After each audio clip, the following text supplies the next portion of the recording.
Usapan natin, tila umatras na talaga ho sa laban. Ito hong si Romualdez.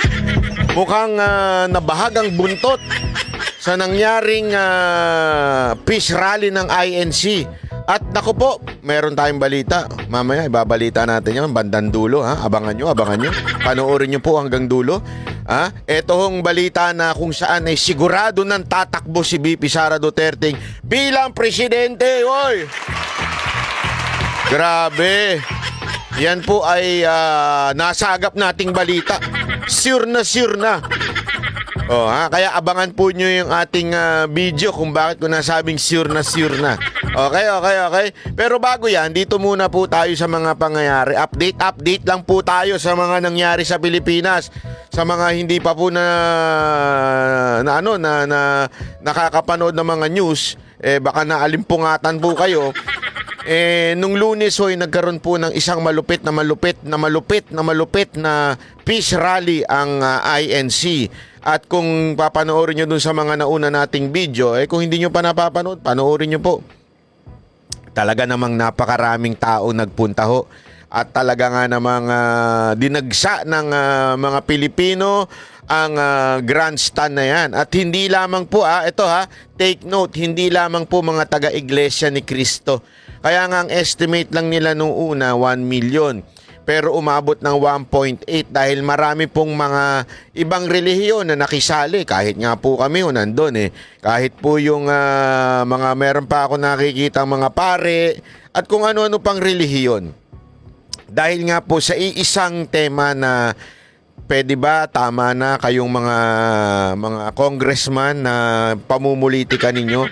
Tama na ginigipit ninyo si VP Sara Duterte at pwede ba mag-concentrate naman kayo sa pangangailangan at mga serbisyo na kailangan ng bawat Pilipino, mga ordinaryong Pilipino? Pwede ho ba? Kasi kayong mga congressman natin, walang inatupag kung hindi siraan si VP Sara Duterte. Pabagsakin para sa inyong amo o yung peke inyong Panginoon na si Romualdez. Yan ang nangyayari sa bayan natin. Kaya alam mo, kaya hindi umuunlad tong bayan na to. Kaya hindi umaasenso. Ang dami yung problema. Ang daming dapat ayusin na mga batas sa Kamara. Alam mo, ito. Recently lang.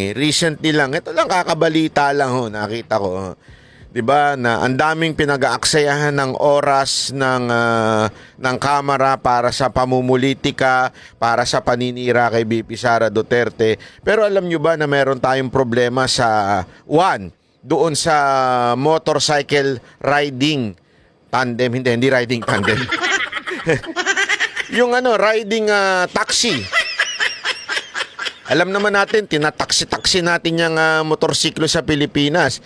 Alam nyo ba na pilot study pa rin po yan hanggang ngayon? Sa mandaling salita po, pinag-aaralan pa. Pero ang problema, nag-expire na yung pilot study nila.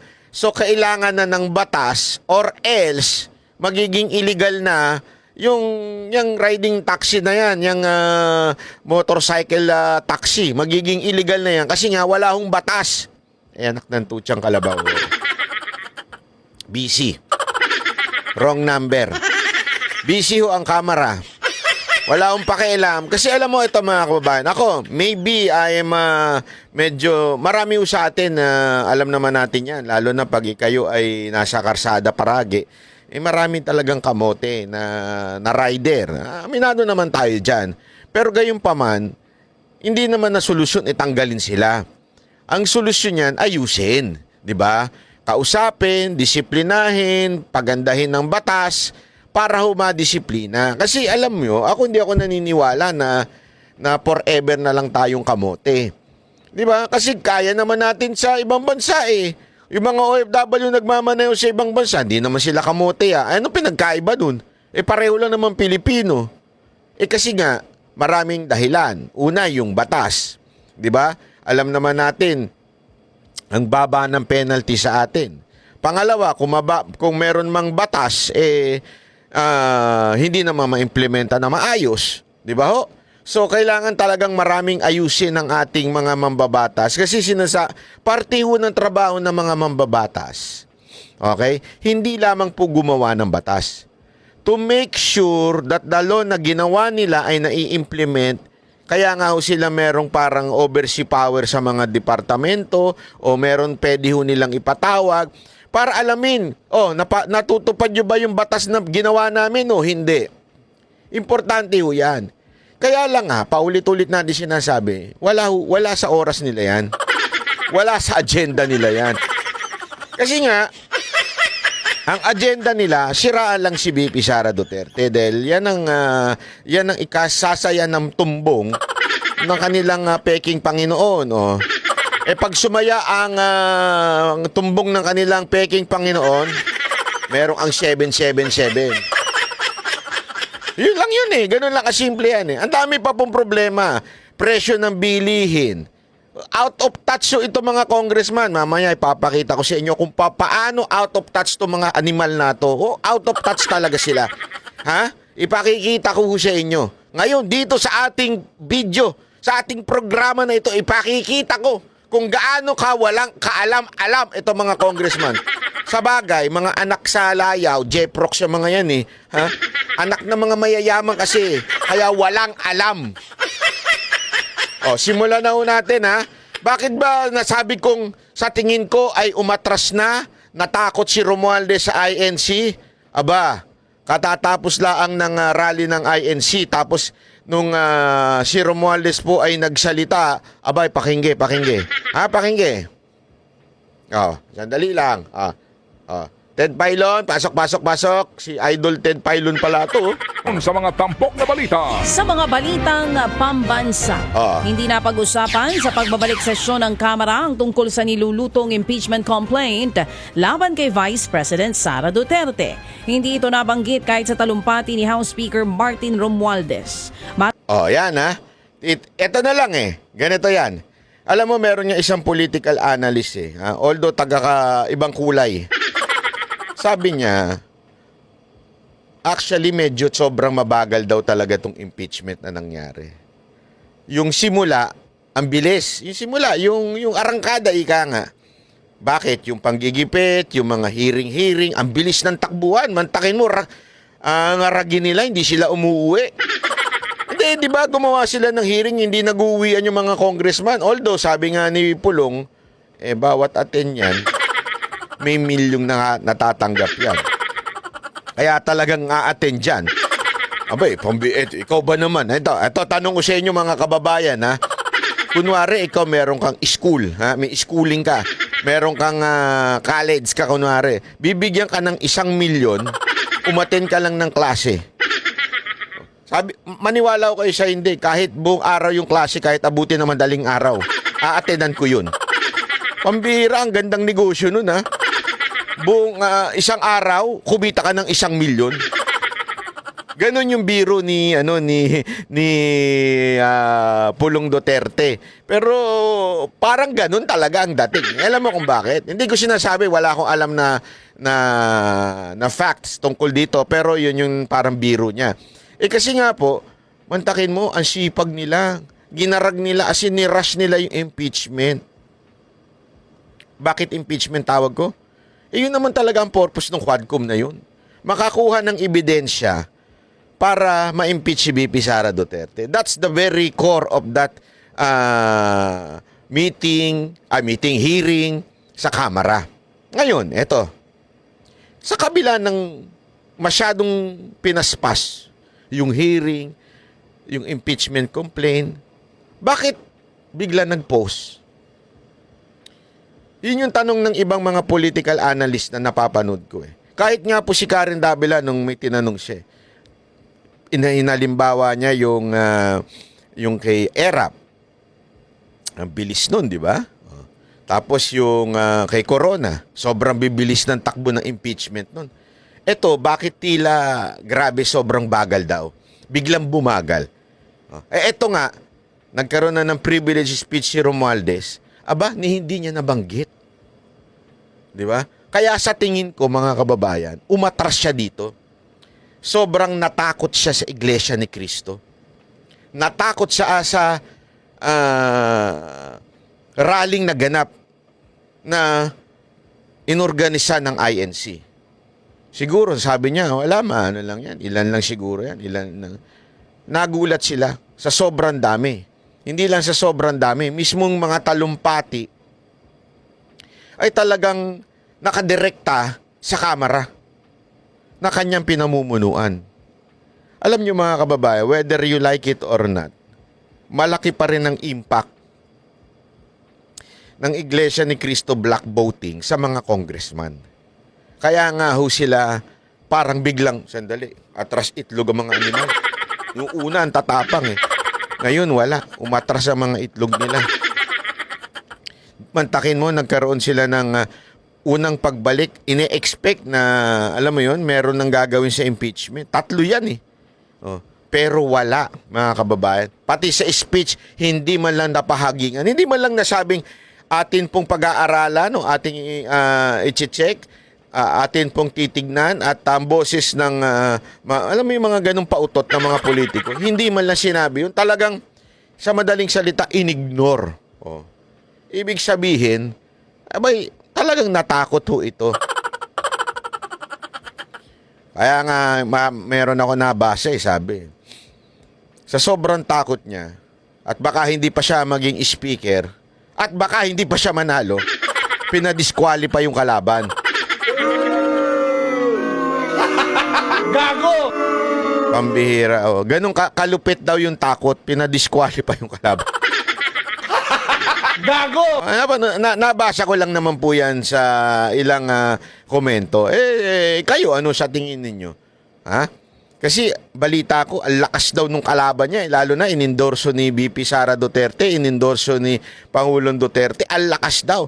Although may bali-balita ngayon, kasi nire-research ko ho, doon sa Supreme Court decision na ibalik yung mga dinisqualify, sinusubukan kong tingnan sa mga ilang pahayagan na hindi ko makita, hindi ko alam kung sinasadya po ba nilang magkaroon ng news blackout. Although meron ako nakitang isang komento na kasama doon sa pinababalik ng Supreme Court yung kalaban ni Romualdez. Sabi ng isang komento ng isang batikang political analyst din.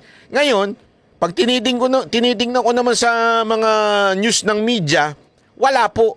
Hindi ho nababanggit. Kaya nga matindi yung sabi ko, ano kaya ito? Ito kaya ay news blackout ng media para hindi mapahiya yung kanilang nagpapamerienda, yung kanilang Panginoon. Hindi ko alam. Pero gayunpaman, halatang halata na takot po etong si Romualdez dahil hindi man lang niya nabanggit yung tungkol sa impeachment. Matatanda ang una ng sinabi ni House Secretary General Reginald Velasco na posibleng talakayin na ng Kamara ang impeachment ng Vice-Presidente. O, kita mo, kahit mismo yung si Secretary General, sabi niya, yung mabagal magsalita. Uy, wala namang masama doon. Tsaka siya lang po ay tauhan. Huwag naman niyo pong inaaway siya. Kasi naalala ko yung isa sa radio announcer noon. Kaya lang ang pinag-uusapan ay ang mga pag-ibig. Ito po, politika.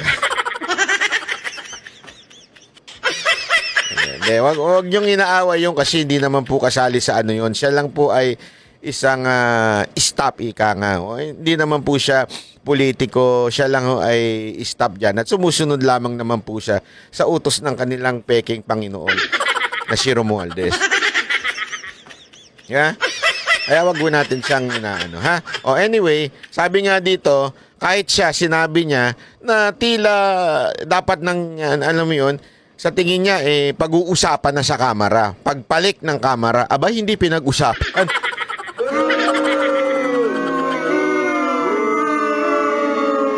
Alam mo, kasi yung ako mismo parang ang naiisip ko, naiisip ko lang even if we don't like na ma-impeach si VP Sara Duterte, ako parang gusto kong tumuloy-tuloy yan . Bakit? Na makita nila talaga yung galit ng Pilipino sa kanila. Hindi kasi, alam mo, gagawin nilang palusot yan, paulit-ulit. Gusto ng taong bayan, according to the survey, gusto ng taong bayan na ma-impeach si VP Sara Duterte. Kaya paulit-ulit din na sinasabi yan eh. Gusto ng taong bayan, 40%. Sino kaya yung mga animal na 40% na yun? Di ba? Feeling ko yung 40% na yun, yung survey ba ginawa sa loob ng kamera? Hindi. Aside from 1,000 lang yun. Kasi alam mo, hindi ba kinikwento nga natin, yung talagang dayaan dyan sa survey, hindi naman dinodoktor yan pag sinagot na eh. Hindi. Ang talagang tunay na dayaan dyan, lalo na sa mga survey ha, lalo na yung mga kandidato, ang ginagawa, may naglilik. Naglilik ng location kung saan magpapasurvey yung mga survey company. Hindi ho ang may problema dyan yung boss o may-ari ng survey company. Yung mga nasa baba, may naglilik daw ng location kung saan gagawin yung survey. Pag nalik na yung location doon sa nagpa-commission ng survey, di umano ay pupuntahan nila yung lugar, doon sila mamimigay, tapos nandun yung pangalan ng kanilang kandidato. So, tinatarget ika nga nila yung mga lugar na isi-survey. So, syempre, ikaw, nakatanggap ka. Kasi ako, ang dami ko pang kaibigan, kakilala na hindi nila kilala kung sino mga tatakbong senador. Walang biro. Pag binabanggit ko nga si Pastor Kibuloy, hindi nila alam na tatakbong senador eh. So, pinapaliwanag natin kung bakit magandang si Pastor Kibuloy ay isa sa mga manalong senador. Sabi ko, etong pastor na ito, may bunga na ito bago pa tumakbo ito. Yeah? Pinapaliwanag natin. Kasi marami sa kanila hindi nila alam kung sino-sino mga tatakbo na senador. Ito matindi. Ang ginagawa ngayon ng ibang mga tarantadong mga politiko, pupuntahan yung lugar na yon. Yung nilik sa kanila, pupuntahan nila yon. Doon sila magpapakilala, doon sila mamimigay ng ayuda, doon sila magbibigay ng akap.